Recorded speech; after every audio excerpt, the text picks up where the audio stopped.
Bonjour, donc comme d'habitude, nous voici au CIPF et c'est l'hiver, donc c'est le mois de décembre et on fait un petit tour vite fait pour voir les arbres.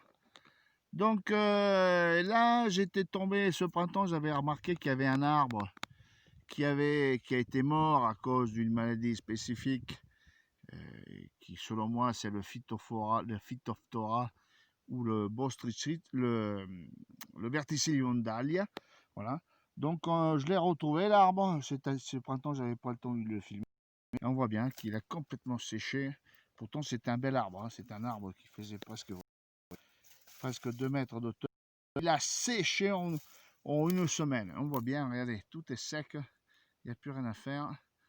Ça, selon moi, alors je dis, c'est les deux. Soit c'est le Verticillium dahlia, qui est donc un champignon qui est présent dans le sol et qui apparaît rapidement. Et puis après, avec 2 ou 3 années de recul, l'arbre pourrit tranquillement, donc dessèche progressivement. Ou Phytophthora, exactement, le nom exact, je ne le sais plus. Mais voilà, donc c'est une maladie de la. Donc en sachant, ben voilà, il faut savoir qu'on a certaines maladies aussi dans le secteur. Donc on voit bien, hein, tout est cramé. Plus de sève à l'intérieur, que dalle. Donc voilà. Et donc j'en ai eu un là et un peu plus bas de l'autre côté. Voilà. Bon, ben c'est comme ça, hein, c'est une mortalité qu'il faut prendre en compte sur la pistache. Voilà, donc c'est comme ça, c'est comme ça. Bon, par contre, on peut constater que les arbres, ils ont bien poussé, hein, par rapport à l'année dernière.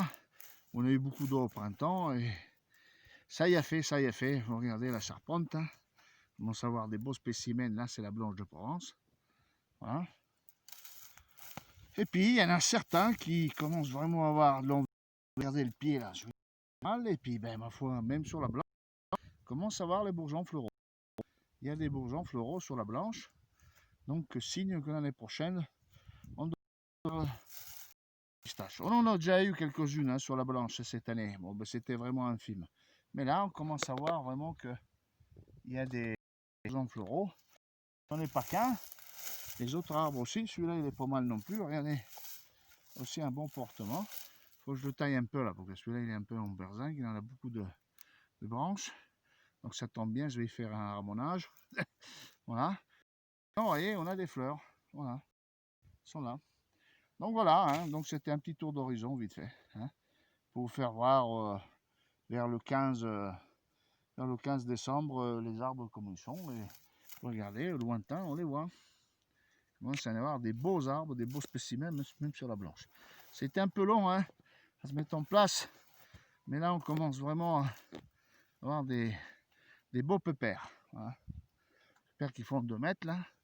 Là, il y a un secteur un peu plus, où la terre est un peu plus légère et là, il y a un peu moins d'herbe qu'on a eu ce printemps qui est le sorgho d'Alep qu'on s'est fait un peu prendre avec l'irrigation, mais sinon, voilà. Voilà. Donc en direct, comme d'habitude, de notre belle montagne de Lure qui est au fond, et puis du CIPF qui est là. Voilà.